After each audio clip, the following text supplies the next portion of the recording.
Assalamualaikum warahmatullahi wabarakatuh. Alhamdulillahi rabbil alamin wa bihi nasta'in wassalatu wassalamu ala asyrafil anbiya'i wal mursalin wa ala alihi wa sahbihi ajma'in. Qala rabbi shrah li sadri wa yassir li amri wahlul 'uqdatam min lisani yafqahu qawli. Rabbi yassir wa la tu'assir ya karim. Marilah kita panjatkan kepada Allah SWT kesyukuran yang sangat-sangat tinggi kerana Allah SWT telah mengurniakan kita nikmat iman dan iman Islam, dan seterusnya nikmat kesihatan yang Allah berikan kepada kita, dan terus sihat walafiah untuk terus berada pada bulan Ramadan ini, dapat terus mendirikan ibadah, melaksanakan ibadah kepada Allah SWT. insya-Allah kita akan terus meningkatkan takwa kita kepada Allah Subhanahu Wa Taala.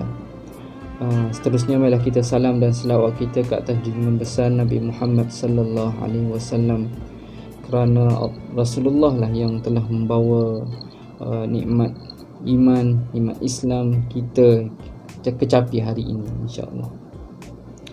Okey, tuan-puan, apa khabar semua? Diharapkan sentiasa berada dalam keadaan yang sihat walafiah untuk terus berada untuk memanfaatkan Ramadan pada tahun ini, insya-Allah.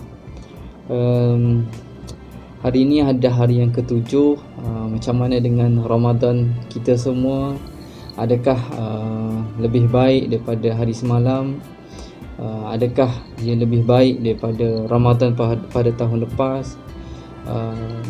Jadi kalau kurang baik tu tak apa, ada masa lagi. Jom kita sama-sama manfaatkan ia. Dan jika dah baik, alhamdulillah, teruskan kebaikan tersebut dan laksanakan kebaikan, tambah baik lagi pada hari-hari yang mendatang, insya-Allah. Semoga Ramadan yang kita lalui pada tahun ini, insya-Allah, yang terbaik dalam kehidupan kita, insya-Allah. Okey, untuk hari ini tajuk untuk sesi Jom Baca Bersama sepanjang Ramadan adalah berkaitan dengan tetamu membawa rezeki. Jom kita sama-sama baca. Sebagaimana anjuran Nabi SAW menggalakkan kita memuliakan dan meraihkan tetamu. Dari Abu Hurairah radhiyallahu anhu, katanya Rasulullah SAW bersabda, sesiapa yang beriman dengan Allah dan hari kiamat, maka janganlah dia menyakiti tetangganya. Hendaklah dia memuliakan tetamunya dan dia berkata yang baik atau diam. Dengan perkataan lain, seseorang itu belum disebut beriman kepada Allah dan hari kemudian selama ia tidak memuliakan tetamunya. Oleh itu, apabila tetamu datang, bagaimanapun bentuk dan rupa tetamu itu, sama ada kaya, miskin, Islam ataupun kafir, Allah memerintahkan kita agar memuliakan mereka.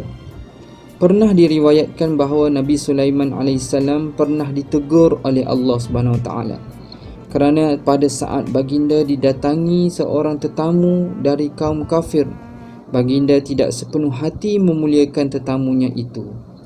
Baginda merasa tidak perlu memuliakan dan menghargai tetamunya seperti baginda memuliakan dan menghargai tetamunya daripada sesama pengikutnya.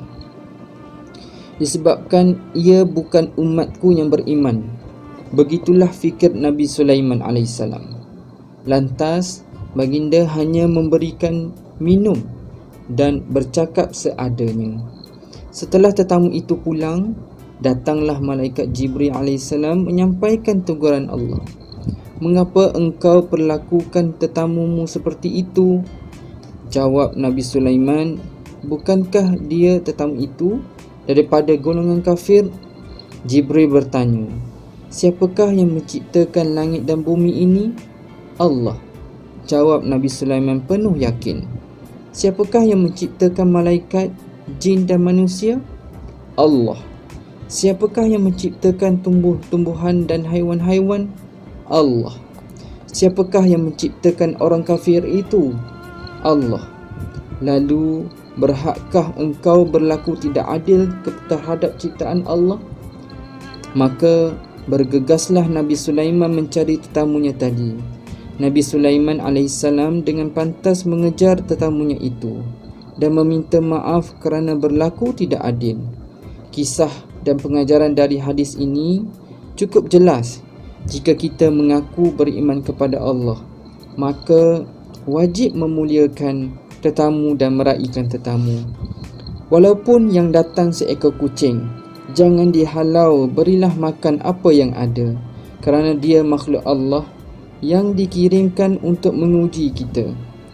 Tetapi sayangnya, kalau nampak kucing bergeser di kaki di meja makan, dikuis dengan kaki sahaja. Setiap kelakuan baik kita kepada orang atau makhluk lain ni insya-Allah akan didoakan malaikat dan juga makhluk yang kita berbuat baik kepadanya. Jadi jangan hampakan tetamu, raikan mereka dengan sebaiknya, kerana ada pintu rahmat dan rezeki di sebaliknya. Alhamdulillah, itulah keberkatan tetamu yang Allah hadirkan pada diri kita.